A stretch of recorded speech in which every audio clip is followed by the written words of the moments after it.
Let me ask you something. If you lost your job tomorrow, how long could you actually survive financially? A week? A month? Most people in their 30s genuinely don't know the answer. And that right there is the difference between people who build real wealth and people who wonder where their paycheck disappeared every single month. I'm going to walk you through 7 financial moves that the wealthy make in their 30s, moves that most people don't discover until their 40s or 50s when the damage is already done. And move number 4 alone could save you over $100,000 in your lifetime. Stay to the end because that one will change how you think about money forever. Starting with the first financial move, the liquidity stress test. Most people have no idea how long they could financially last if they lost their job tomorrow.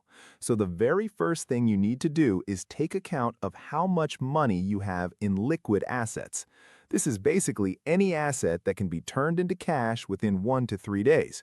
Your savings account, checking account, money market funds, even cash in a shoebox. The next step is figuring out what proportion of your entire net worth is held in cash. Because despite what most people think, sometimes you can have too much cash and sometimes too little. So just like Goldilocks, what's the just right amount? The golden rule is simple: your emergency fund plus any short-term savings goals. For example, if your 6-month emergency fund is $30K and you're saving $5K for a trip to Mexico City, your right cash number is $35K. Now, once you know your liquid cash number, the very next move is one I wish someone had told me years earlier, and that's eliminating lazy cash.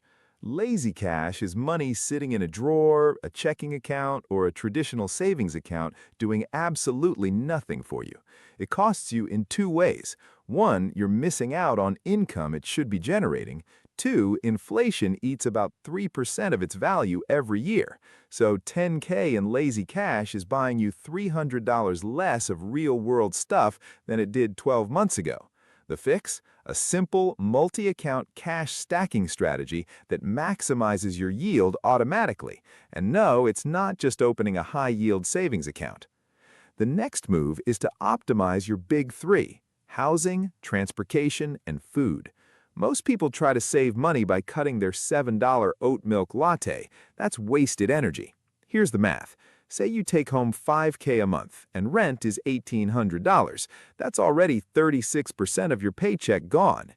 Now, if you give up your daily coffee for an entire year, you save around $2,500.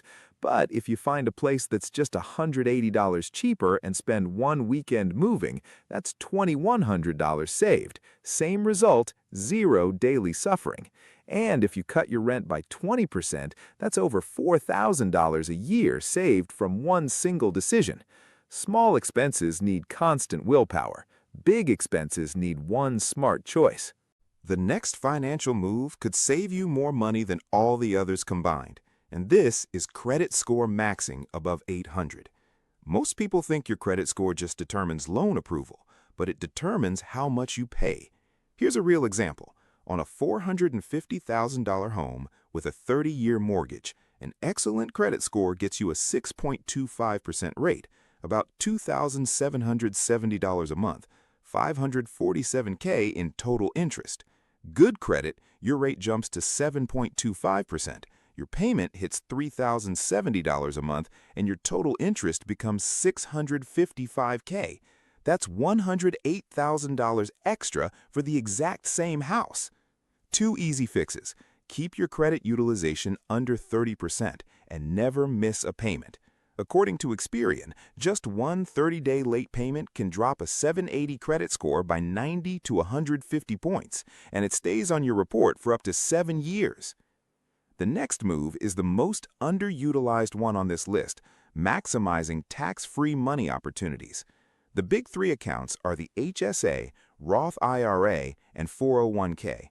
The HSA is actually the most tax-efficient account available because it has triple tax benefits. Contributions are pre-tax, growth is tax-free, and withdrawals for medical expenses are also tax-free. The Roth IRA uses post-tax dollars, but your profits grow completely tax-free, and you can withdraw your contributions anytime. The 401k lets you contribute pre-tax and always max out your employer match first because that is literally free money. If you have kids, also look into the 529 college savings plan. Growth is tax-free, and if unused, up to $35K can be rolled into a Roth IRA under your child's name.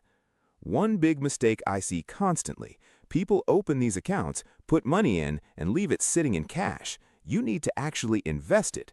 For beginners, start with low-cost index funds. The next move is to build a 10-year financial plan. I use the acronym NEST to make it simple. N is your target net worth. Pick a real number, not just "I want to be rich." E is estate basics, your will, beneficiary designations, and power of attorney, especially if you're married or have kids. S is stages of life, marriage, kids, buying a house. These are predictable, so plan separate savings funds for each so you're never caught off guard. T is tracking your retirement progress. A rough benchmark from Fidelity: by 30, have 1x your salary saved. By 40, 3x. By 50, 6x. Know where you stand. And the final move, the single most important thing you can do to build wealth, is savings rate maxing. Let me prove it with math. Two people, both earning $75,000, both trying to hit $100,000 in net worth. Person 1 saves 15% a year at a 3% return. Person 2 saves only 4% but earns a genius-level 12% return, 4 times higher. Who wins? Person 1, by a lot. They hit $100,000 in 8 years. Person 2 takes 14 years. Your savings rate matters more than your investment returns, especially in the beginning. Here's how to calculate yours. Take your average monthly spending over the last 3 months, subtract it from your average monthly income, divide by income, multiply by 100. That's your savings rate. Aim for at least 15%. And remember, this includes retirement and investment contributions. If this video gave you even one thing to act on today, please subscribe to USD FinPath. We put out videos every week to help you take control of your money, build real wealth, and stop wondering where your paycheck went. Hit subscribe, turn on notifications, and I'll see you in the next one.